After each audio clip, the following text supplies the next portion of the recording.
The live TV, सच सबसे आगे। दोस्तों, मैं बात हफीज हूं। जब से बीजेपी केंद्र सरकार की सत्ता पे काबिज हुई है, तब से आप ये देख रहे हैं कि 7-8 सालों से हर किसी मुगल इमारत के ऊपर या पुरानी जो तारीखी मस्जिद है उसके ऊपर कुछ संगी नफरतबाज दावा करते हैं ताकि हिंदू और मुसलमान आपस में लड़े और हिंदू और मुसलमानों के बीच में जो एकता है वो कहीं ना कहीं टूट सके। अब इस कड़ी के अंदर आपने ताजमहल को भी देखा, ज्ञान नबी मस्जिद को भी देखा। बाबरी मस्जिद के फैसले के बाद से ये और तेजी से बढ़ता जा रहा है, लेकिन अब जो हुआ है अदालत के अंदर वो कुतुब मीनार को लेके हुआ है।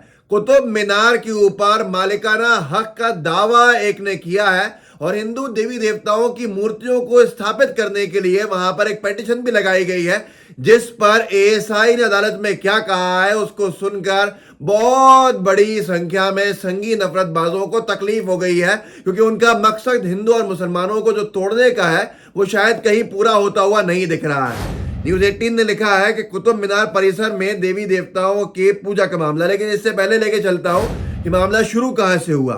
अप्रैल के महीने में एक पिटीशन लगाई गई। टीवीएन भारतवर्ष ने लिखा कि कुतुब मीनार में देवी देवताओं की मूर्तियों का मामला पहुंचा दिल्ली के साकेत कोर्ट। 13 अप्रैल को होगी सुनवाई।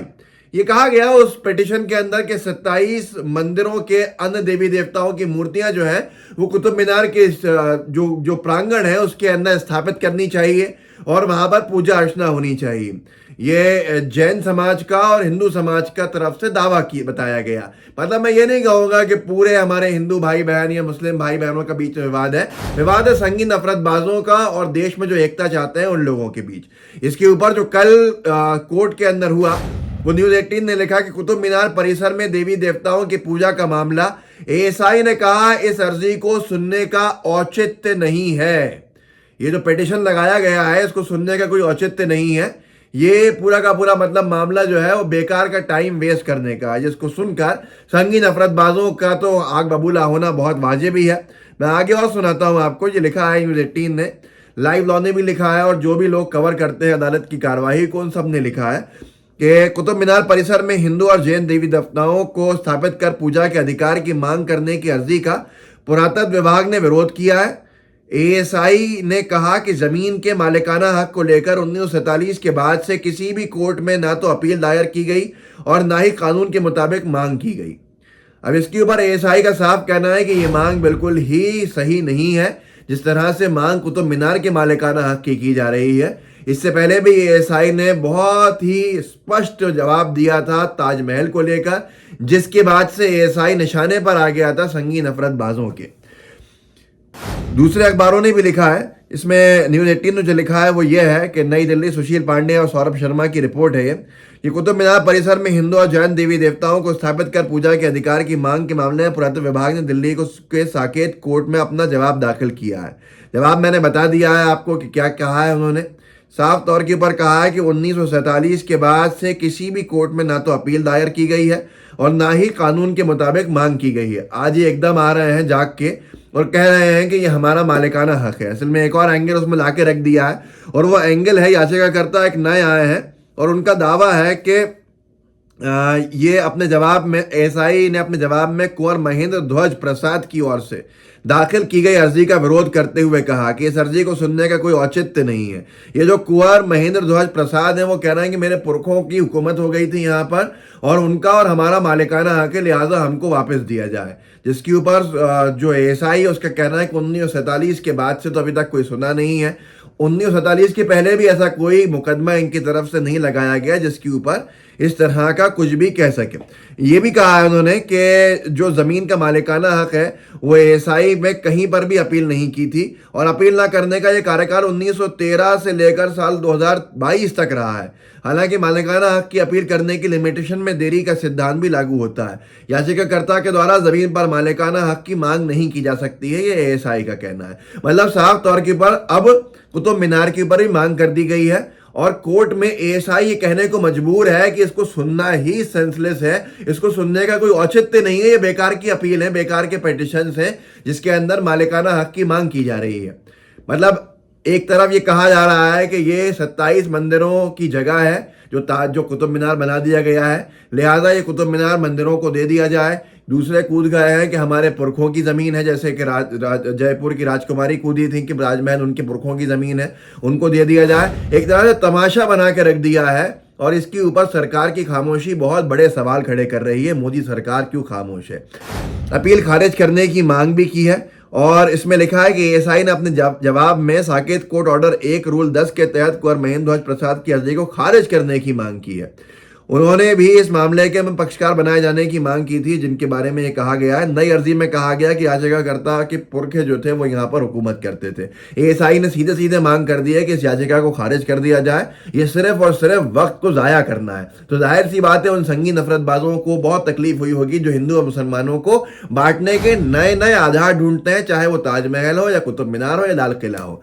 लाइव लॉ ने इसको कवर किया है और थोड़ा और तफसील के अंदर लिखा है। लाइव लॉ ने कुतुब मीनार विवाद पे लिखा है कि पिछले 150 साल से क्यों नहीं ये मुद्दा उठाया। ये सीधे सीधे कोर्ट की रूलिंग्स और जो प्रोसीडिंग्स होती हैं वो लिखते हैं कि कोर्ट में क्या हुआ। पिछले 150 सालों से क्यों नहीं ये मुद्दा उठाया। एएसआई ने आगरा से गुरुग्राम तक गंगा और यमुना के बीच पूरे क्षेत्र के स्वामित्व का दावा करने वाले हस्तक्षेप आवेदन का विरोध किया। एएसआई के वकील एडवोकेट सुभाष गुप्ता ने संवाददाताओं से कहा, ये किसी सुबह उठते हैं और बिना किसी आधार के वकील के रूप में अदालत में आते हैं। अपने जवाब में एएसआई ने यह भी कहा कि पिछले 150 वर्षों में अपना जवाब दाखिल नहीं करने या इस मुद्दे पर एक स्टैंड लेने के कारण आवेदन खारिज करने योग्य है। यह भी तर्क दिया गया कि उक्त पूरे मुद्दे की सीमा भी कई बार समाप्त हो चुकी है। एएसआई ने दावा किया कि पिछले साल दिल्ली उच्च न्यायालय ने एक सुल्ताना बेगम द्वारा दायर एक समान याचिका को खारिज कर दिया था, जिसमें लाल किले पर कब्जा करने की मांग की गई थी, जिसमें खुद को अंतरिम मुगल सम्राट बहादुर शाह जफर द्वितीय के पर पोते की विधवा होने का दावा किया गया था। तो इसी तरह का यह भी केस है, तुरंत इसको भी खारिज कर देना चाहिए। लेकिन ये चीजें निरंतर चल रही हैं और माहौल खराब करने की निरंतर कोशिश हो रही है। उसके बावजूद भी सरकार की तरफ से कोई ऐसा स्टैंड सुनने को नहीं मिलता है जिससे ये लगे कि वाकई सरकार इस तरह का माहौल खराब होने के लिए नहीं तैयार है, न चाहती है, और वो ऐसी चीजों का विरोध करती है। तो कहीं ना कहीं जो मौन समर्थन है वो दिख रहा है, लेकिन इससे नुकसान किसका होता है? आम नागरिक का होता है। ताजमहल के बारे में क्या कुछ नहीं कहा गया, जैसा कुतुब मीनार के बारे में कहा जा रहा है।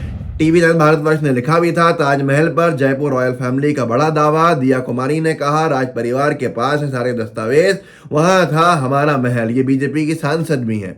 दैनिक भास्कर ने इसके ऊपर सवाल भी किया था कि मंदिर या मकबरा क्या 20 दरवाजों में बंद, अदालत में ताज, मंदिर या मकबरा क्या 20 दरवाजों में बंद है राज, इसे खोलने को चाहिए करोड़ों रुपये। हाईकोर्ट में आज सुनवाई टली, जिसके बाद हाईकोर्ट के अंदर एएसआई ने कहा था मजबूर होकर, जनसत्ता ने छापा था, मंदिर की जगह नहीं बना है ताजमहल।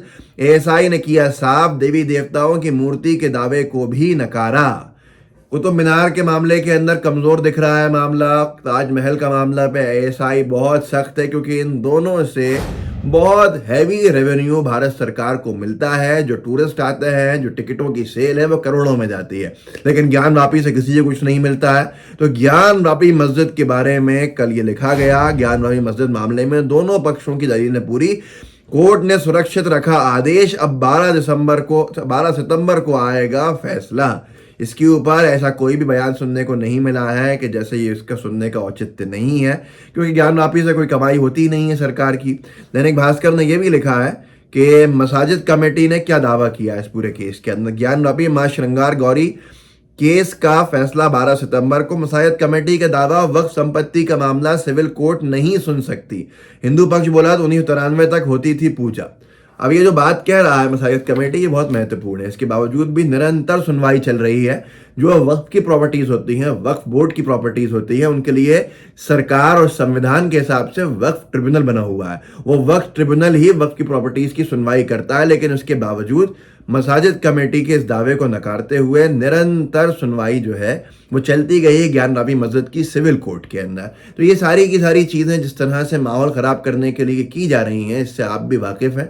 हिंदू और मुसलमानों को अलग करने की कोशिश है, जिससे एक पार्टी को राजनीति करने का भरपूर मौका मिल जाए और हम सब इन लोगों के हाथ में कठपुतली बन रहे हैं। मेहरबानी करके हिंदू और मुस्लिम एकता को बचाए रखिए। इस तरह के बेतुके दावे जो है उससे आप भी दूर रहिए, जो कुतुब मीनार को लेकर और ताजमहल को लेकर किए जा रहा है। एएसआई का बयान मैंने बहुत स्पष्ट तौर के ऊपर सुना दिया। दिया है आपको। इसके बाद भी कोई शंका है तो मेहरबानी करके, जो कोर्ट ने कहा था एक पिटिशनर को ताजमहल पे नाराज होकर, जज साहब ने कहा था कि आपको पीएचडी करने की जरूरत है, रिसर्च करने की जरूरत है किसी अच्छी यूनिवर्सिटी से, ना कि पिटिशंस लगाने की। तो वही आपको भी चाहिए कि आप भी थोड़ी पढ़ाई करें और खुद तय करें कि क्या सही है क्या गलत है।